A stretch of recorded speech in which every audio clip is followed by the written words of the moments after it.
কিছু গল্পের মধ্যে কোনো লজিক থাকে না, তারপরেও গল্পটি শুনতে বা দেখতে আমাদের খুব ভালো লাগে। আজকের গল্পটি এমনই একটি গল্প যার মধ্যে সমস্ত প্রশ্নের উত্তর হয়তো আমরা পাবো না, তবে গল্পটি বেশ ভালো। এই মুভির IMDbতে রেটিং রয়েছে 7.1 আউট অফ 10 এবং রোটেন টমেটোতে 88% ফ্রেশ। তো হ্যালো ফ্রেন্ডস, আমিও, তোমরা দেখছো ওর গপ্পের পক্ষ থেকে আজকের পেশকাশ দ্য উইচ পার্ট 1।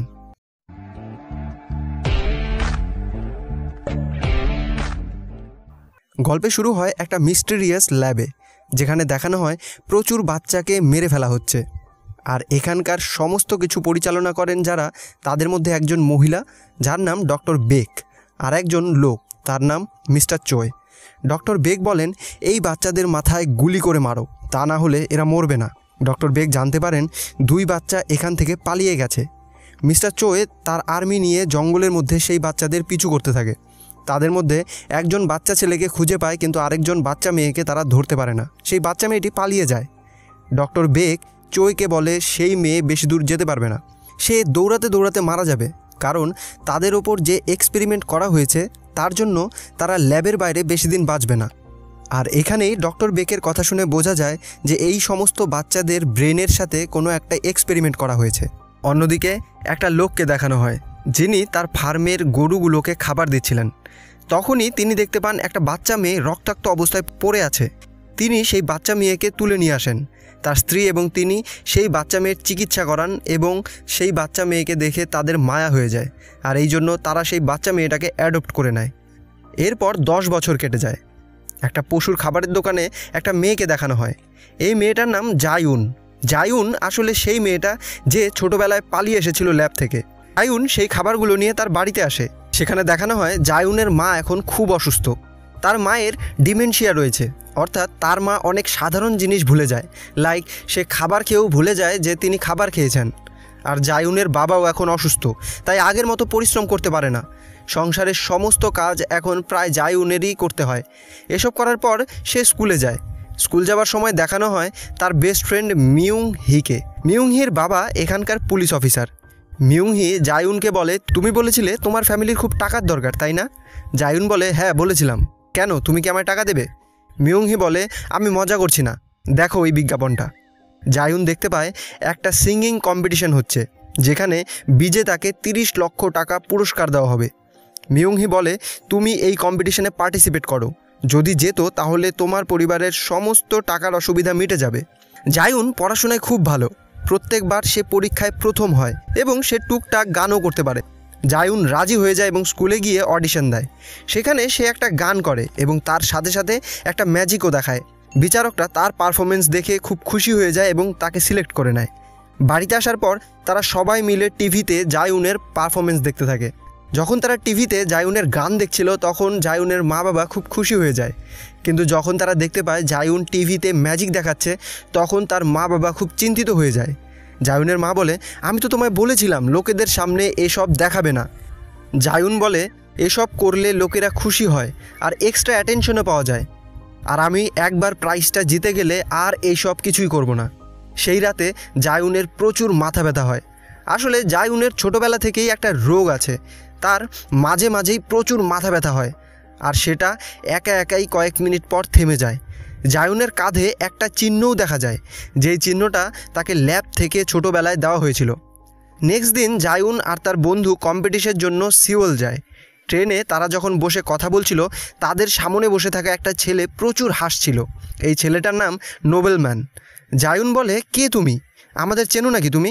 নোবেলম্যান বলে, হ্যাঁ চিনি, খুব ভালো করেই চিনি। তোমার নাম জায়ুন, তাই না? মিউংহি বলে, তার মানে টিভিতে দেখেছো তুমি জায়ুনকে? নোবেলম্যান বলে, না, আমরা দুজনই দুজনকে চিনি। কি ঠিক বললাম না মিস উইচ? জায়ুন বলে, আমি তো তোমায় চিনি না। নোবেলম্যান বলে, এমনটা হতে পারে না, তুমি আমাকে খুব ভালোভাবেই চিনো, নাটক বন্ধ করো এখন। জায়ুন বলে, আমি সত্যিই তোমাকে চিনি না, তুমি হয়তো অন্য কারোর সাথে আমাকে গুলিয়ে ফেলেছো, তুমি যার কথা ভাবছো সে অন্য কোনো মেয়ে। নোবেলম্যান তখন হঠাৎ করেই জায়ুনকে খুব জোরে মারতে যায়, কিন্তু জায়ুন কোনো রিয়াক্ট করে না, সে কান্না করতে থাকে। নোবেলম্যান বলে, আমি বিশ্বাস করতে পারছি না, তুমি একদম পাল্টে গেছো, তখন মিউং হো চিৎকার করতে থাকে এবং নোবেলম্যান সেখান থেকে চলে আসে। সেখান থেকে চলে আসার পর নোবেলম্যান ইচ্ছে করেই একটা লোকের সাথে ধাক্কা লাগায়, আর সামান্য একটা ধাক্কা লাগার জন্য নোবেলম্যান সেই লোকটাকে মেরে ফেলে এবং ট্রেন থেকে ফেলে দেয়।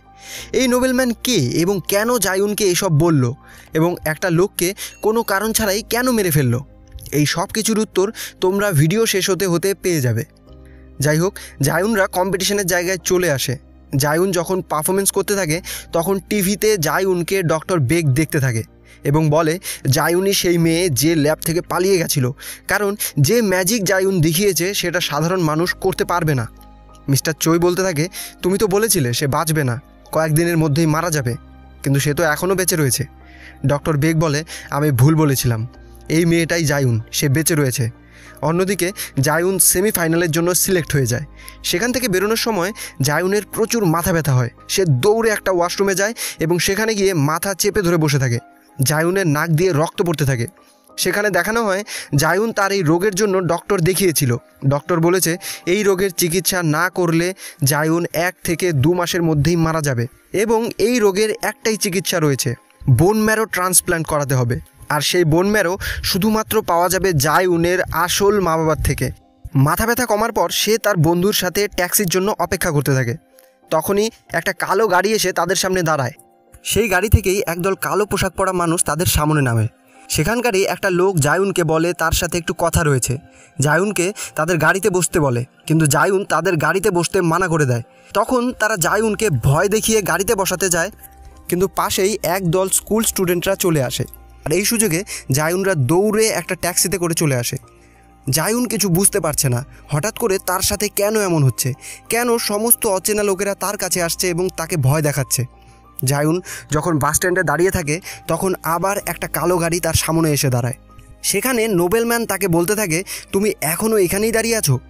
বাড়িতে তোমার বৃদ্ধ বাবা মা অপেক্ষা করছে, তাড়াতাড়ি যাও। এই বৃদ্ধকালে সবসময় তাদের পাশে থেকো, বলা যায় না কখন তাদের মৃত্যু হয়ে যায়। জায়ুন ঘাবড়ে যায়। সে মিউং হিকে বলে, তোমার বাবাকে কল করে আমাদের বাড়িতে যেতে বলো, আর দৌড়ে একটা ট্যাক্সিতে উঠে বাড়িতে চলে আসে। অন্যদিকে নোবেলম্যানের গাড়ি জায়ুনের বাড়িতে পৌঁছে যায়, কিন্তু তারা কোনো কিছু বলার আগে মিউং হোর বাবা সেখানে চলে আসে। জায়ুন বাড়িতে এসে দেখতে পায় তার বাবা মা সুরক্ষিত রয়েছে। তাদের বাড়ি থেকে যাওয়ার আগে মিউং হির বাবা জায়ুনকে বলে, তুমি কি ওই লোকেদের চেনো? জায়ুন জানায় না। মিউং হির বাবা বলে, ওরা আমেরিকান ছিল আর আমাদের ডাটাবেসে তাদের কোনো ক্রিমিনাল রেকর্ডও ছিল না, তুমি সাবধানে থেকো। এই বলে সে সেখান থেকে চলে যায়। অন্যদিকে নোবেলম্যান তার দল নিয়ে একটা লোকের বাড়িতে পৌঁছায়। এই লোকটি ছিল একজন ন্যাশনাল জিন রিসার্চার, অর্থাৎ একজন বিজ্ঞানী। তারা সেই বিজ্ঞানীকে মেরে ফেলে এবং তার ফ্যামিলিকেও মেরে ফেলে, কারণ তিনি তাদের দলে যোগ দেয়নি। সেখানেই দেখা যায় নোবেলম্যানের একটা দারুণ শক্তি রয়েছে, সে কোনো জিনিসকে না ধরেই তাকে কন্ট্রোল করতে পারে এবং এভাবেই বিজ্ঞানীর ড্রাইভারকে সে মেরে ফেলে। এরপর দেখানো হয় ডক্টর বেক খবরের কাগজে সেই বিজ্ঞানীর মৃত্যুর খবর পড়ছে। ডক্টর বেক মিস্টার চোইকে বলে, তুমি 20 বছর থেকে একই কাজ করে চলেছো, এখন একটু ছুটি নাও। মিস্টার চোই বলে, আমি শুনেছি তুমি হেডকোয়ার্টারে চলে যাচ্ছ। ডক্টর বেক বলে, হ্যাঁ, তুমি কিছুদিন বাইরে থেকে ঘুরে আসো। মিস্টার চোই বলে, যা বলার পরিষ্কার করে বলো। ডক্টর বেক বলে, আমাদের কাজ শেষ হয়েছে, এখন কোম্পানি এই প্রজেক্টটাকে বন্ধ করে দিচ্ছে। মিস্টার চোই বলে, জায়ুনের কি হবে তাহলে? ডক্টর বেক বলে, ওর পেছনে অনেক ইনভেস্ট করেছি, ওকে আমরা দলে নিয়ে আসব। মিস্টার চোই বলে, জায়ুন একটা লাগাম ছাড়া মনস্টার, ওকে তুমি কন্ট্রোল করতে পারবে না। এই বলে সেখান থেকে বেরিয়ে সে আরেকজন লোকের সাথে দেখা করে। এই লোকটা হলো অন্য একটা রিসার্চ কোম্পানির সিইও, অর্থাৎ মালিক। সেই লোকটা বলে, 2জন সায়েন্টিস্টের খুন করা হয়েছে যারা আমাদের হয়ে কাজ করত। এই বিজনেসে নতুন কেউ এসেছে নাকি? চোই বলে, 2 মাস আগে আমেরিকার হেডকোয়ার্টার থেকে কিছু লোক এসেছে, কিন্তু তাদের সম্পর্কে কোনো তথ্য আমরা পাইনি। সিইও বলে, তোমার হাত কেমন আছে এখন? চোয়ে তার হাত দেখায়, তার হাতে কিছু একটা হয়েছে। তখন সেই মালিক বলে, জায়ুনকে একবার ধরতে পারলে তোমার হাত ঠিক হয়ে যাবে, যে করেই হোক জায়ুনকে মেরে ফেলো এবং তার ব্রেন আমার কাছে এনে দাও। চোয়ে তার লোকেদের জায়ুনকে মারার জন্য বলে দেয়। সেই রাতে জায়ুন ঘুমোচ্ছিল, কিন্তু হঠাৎ করে আবার তার মাথা ব্যথা করে। তখনই সে কিছু আওয়াজ শুনতে পায়। সে বাইরে আসতেই তার মাথায় বন্দুক ঠেকানো হয়। সে দেখতে পায় তার বান্ধবী মিউং হির গলাতেও চাকু ধরে দাঁড়িয়ে আছে কিছু লোক। তখনই সেখানে সেই লোকটা আসে যে কম্পিটিশনের পর তাকে গাড়িতে তুলতে চেয়েছিল। জায়ুন বলে, আমি সেই মেয়ে নই যাকে তুমি ভাবছো, সেই লোক বলে, প্রমাণ করো। এই বলে মিউংহির গলায় চাকু দিয়ে কাটতে থাকে। তখনই জায়ুন নিমেষের মধ্যে সমস্ত লোককে মেরে ফেলে এবং সেই লোককে প্রচুর মারতে থাকে এবং বলতে থাকে, আমি সেই মেয়ে নই যাকে তুমি ভাবছো। আর সেই লোকটা বলে, তুমি বলবে আর আমি মেনে নেব। এরপর জায়ুন সেই লোকের মাথায় গুলি করে তাকে মেরে ফেলে। এক মুহূর্তের মধ্যে জায়ুন এতগুলো লোককে মেরে ফেলে। তাকে দেখে মিউংহি ভয় পেয়ে যায়। তখনই সেখানে নোবেলম্যান আসে। সে বলতে থাকে, দেখো নিজেকে, এটাই আসল তুমি। জায়ুন বলে, কে তুমি, কেন আমার পেছনে পড়ে আছো? নোবেলম্যান মিউংহিকে বলে, আচ্ছা তুমিও কি ভাবো তোমার বন্ধু একজন সাধারণ মানুষ? মিউংহি অনেক ভয় পেয়ে থাকে, কিন্তু তারপরেও সে বলে যে হ্যাঁ, আমার বন্ধু সাধারণ। তখন নোবেলম্যান মিউংহিকে বলে, আচ্ছা তোমার বন্ধু বাড়ির সমস্ত কাজ করে, পরিবারের খেয়াল রাখে, তোমার সাথে আড্ডা দেয়, আর এই সব কিছু করার পরেও সে প্রত্যেকবার পরীক্ষায় প্রথম স্থান অধিকার করে। কিন্তু তুমি কি তাকে কখনোই বই পড়তে দেখেছো? বই না পড়েই সে কিভাবে ক্লাসে টপ করে। সে শুধু পড়াশোনায় নয়, সব কিছুতেই ফার্স্ট হতে পারে, কিন্তু ইচ্ছে করেই সে এসব করে না যাতে লোকেরা তাকে নোটিস না করে। সে জায়ুনকে এটাও বলে, আজ কোম্পানির জন্যই তোমার কাছে এত ক্ষমতা, কমপক্ষে কোম্পানির কাছে তো কৃতজ্ঞ থাকো। জায়ুন আবার বলে, কে তুমি? তখন নোবেলম্যান বলে, ঠিক আছে, চলো আমার সাথে, তোমার সমস্ত স্মৃতি ফিরিয়ে দেব। জায়ুন তাদের সাথে চলে যায়। যাওয়ার সময় নোবেলম্যান জায়ুনকে অনেক কথা বলে। সে বলে, ছোট থাকতে তুমি অনেক খোঁজাখুঁজি করার পর ওই বাড়িতে আশ্রয় নিয়েছো, কারণ তারা তাদের সন্তানকে হারিয়েছিল। তাই তুমি বুঝতে পেরেছিলে যে তারা কোনোভাবেই তোমাকে ছেড়ে যাবে না, তারা তোমাকে অ্যাডপ্ট করে নেবে। মিনটাইম তারা ল্যাবে পৌঁছে যায়। সেখানে জায়ুনকে একটা রুমে নিয়ে যাওয়া হয়। নিয়ে যাওয়ার পর তাকে একটা চেয়ারের সাথে লক করে বসিয়ে দেওয়া হয় এবং তার মাথার ওপর একটা যন্ত্র ঘুরতে থাকে। জায়ুন বলে, এটা কোন জায়গা, আমায় কেন বন্দি করে রেখেছো? ডক্টর বেক বলে, কেমন আছো জায়ুন? জায়ুন বলে, তোমরা কেন আমার পিছু করছো? তখন ডক্টর বেক বলে, হ্যাঁ, সেদিন খুব ভয়ানক দিন ছিল যেদিন তুমি পালিয়েছো। তোমার মাথায় গভীর আঘাতও লেগেছিল, তাই তুমি সব কিছু ভুলে গেছো, এটা স্বাভাবিক। তাছাড়া তুমি তো আর জেনে শুনে টিভিতে ম্যাজিক দেখাবে না যাতে আমরা তোমায় খুঁজে পাই। তখনই জায়ুনকে একটা ইনজেকশন দেওয়া হয় এবং তার সাথেই জায়ুন ছোটোবেলার ফ্ল্যাশব্যাক দেখতে পায়। সে দেখতে পায় তার মতো অনেক বাচ্চাকে একটা ল্যাবে বেঁধে রেখে অনেক এক্সপেরিমেন্ট করা হতো, আর তাদের মধ্যে জায়ুনই ছিল সবচেয়ে বেস্ট। ডক্টর বেক বলে তাদের ব্রেনের ডিএনএ চেঞ্জ করা হতো এবং তাদের মাথায় হিংসা আর খুন খারাপি ঢুকিয়ে দেওয়া হতো। যেদিন তুমি পালিয়ে গেছো সেদিন তো তুমি মৃত্যুর বন্যা বইয়ে দিয়েছিলে। তোমার রাস্তায় যে এসেছে তাকেই মেরে ফেলেছো তুমি, আর এভাবেই আমি তোমাকে বানিয়েছি। তোমার মধ্যে এত শক্তি রয়েছে যে আমরা ভেবেছি তোমার মাথা এতদিনে ফেটে যেত, কিন্তু তুমি বেঁচে আছো এখনও। তুমি স্পেশাল, তাই জন্যই আজও বেঁচে আছো। তখনই জায়ুনের আবার মাথা ব্যথা হতে থাকে। ডক্টর বেক বলে, এর অর্থ হলো তুমি মরতে চলেছ, আর আমি হলাম একমাত্র ব্যক্তি যে তোমাকে এই মৃত্যুর হাত থেকে বাঁচাতে পারি। এই বলে জায়ুনের গায়ে একটা ইনজেকশন পুশ করে দেয়। ডক্টর বেক বলে, এই ডোজটা শুধু 1 মাসের জন্য, অর্থাৎ প্রত্যেক মাসে তোমাকে আমার কাছে আসতে হবে এই ডোজটা নেওয়ার জন্য। এবং ডক্টর বেক এটাও বলে, কেমন লাগছে এখন? জায়ুন হাসতে থাকে এবং বলে, সত্যি কথা বলবো, আমি যতটা আশা করেছিলাম তার চেয়ে অনেক ভালো। ডক্টর বেক এবং বাকি সবাই এটা শুনে ঘাবড়ে যায়। আসলে ডক্টর বেকের লোক অর্থাৎ নোবেলম্যানরা জায়ুনকে খুঁজে বের করেনি, তারা জায়ুনকে জোর করে ধরেও আনেনি, বরঞ্চ জায়ুন নিজেই তাদের কাছে ধরা দিয়েছে, কারণ সে অনেক দিন ধরেই তার এই অসুস্থতার ওষুধ খুঁজছিল। কিন্তু কোনো চিকিৎসা না পাওয়ার পর সে জানতো যে এই ওষুধটা একমাত্র ডক্টর বেকের কাছে অবশ্যই থাকবে, কারণ তিনি আমায় তৈরি করেছেন। আর এই জন্যই সে জেনে বুঝে টিভিতে ম্যাজিক দেখিয়েছে যাতে ডক্টর বেক তাকে খুঁজে পায়। এরপর জায়ুন সেখানকার সব বাইকে মারতে থাকে। অন্যদিকে মিস্টার চোয় তার এজেন্টদের নিয়ে সেখানে চলে আসে। এজেন্টরা নোবেলম্যান এবং তার বন্ধুদের ওপর গুলি চালাতে থাকে, কিন্তু তাদের কিচ্ছু হয় না, কারণ এই বাচ্চাদের মাথায় গুলি না করলে তারা মারা যাবে না। আর তখন তাদের মধ্যে একটা ছেলে একটা লোহার দরজা খুলে এজেন্টদের ওপর ছুঁড়ে মারে।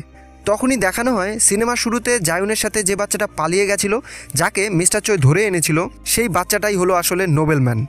নোবেলম্যানের লোকেরা মিস্টার চোয়ের এজেন্টদের সাথে লড়াই করতে থাকে এবং নোবেলম্যান সেখান থেকে ডক্টর বেকের কাছে যেতে থাকে। অন্যদিকে জায়ুন ডক্টর বেকের পায়ে গুলি করে এবং তার কাছ থেকে ওষুধের ফর্মুলাটা চাইতে থাকে, কিন্তু ডক্টর বেক তাকে ফর্মুলা দেয় না।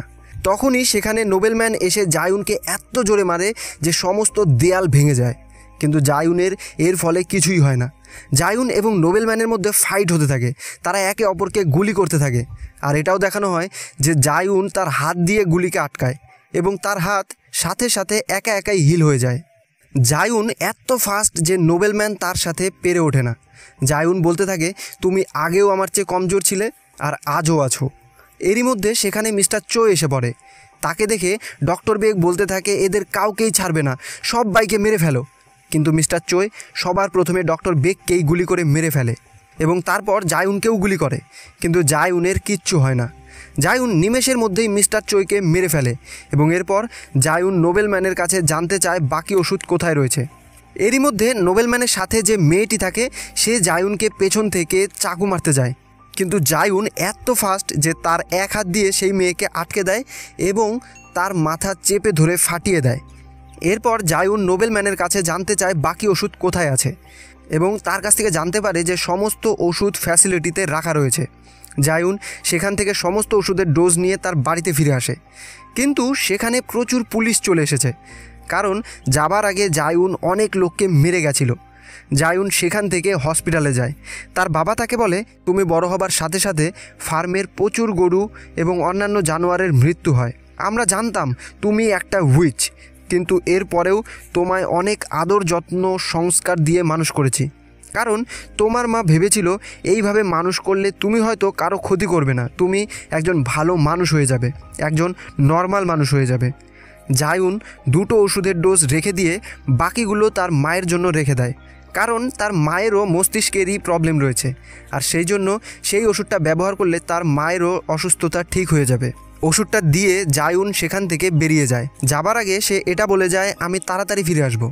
জায়ুন বাইরে থেকে তার বন্ধুকে বাই বলে সেখান থেকে চলে যায়। এরপর অনেক দিন কেটে যায়। অন্যদিকে দেখানো হয় ডক্টর বেকের বোনকে, যে ডক্টর বেকের যমজ বোন আর একজন সায়েন্টিস্ট। সাথে সাথেই এই মুভিটা শেষ হয়ে যায়।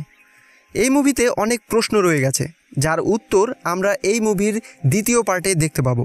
আর এই মুভির দ্বিতীয় পার্ট এখনও রিলিজ হয়নি, তাই যখন এই মুভিটার দ্বিতীয় পার্ট রিলিজ হবে তার ভিডিও এই চ্যানেলে তোমরা পেয়ে যাবে।